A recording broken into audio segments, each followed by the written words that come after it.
A já jsem si natočit takové video. Mám tady bratránka, řekni ahoj. No, můj bratránek.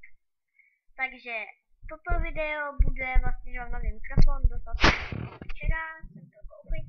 Já jsem zapomněl natočit unboxing, já jsem úplně debil. No nevím, prostě. Takže jsou to sluchátka, moment. Tím.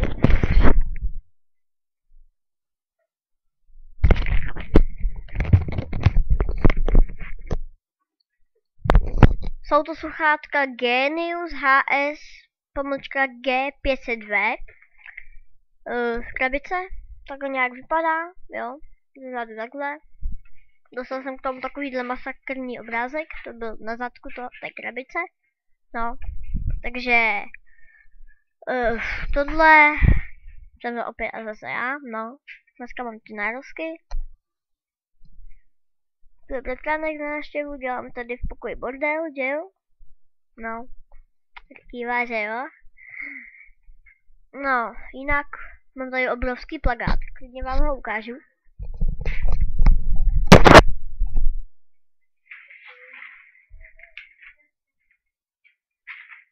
No tak, toto je můj plakát, mám jich tady více, budu tady dělat plakátovou stěnu.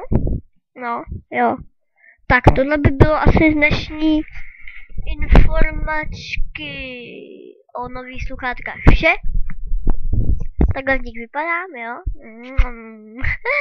No nic, no, takže toto jsem já. Hehe. Bav? Čauky. Takže. Dobré. No, takže čau. To mělo být.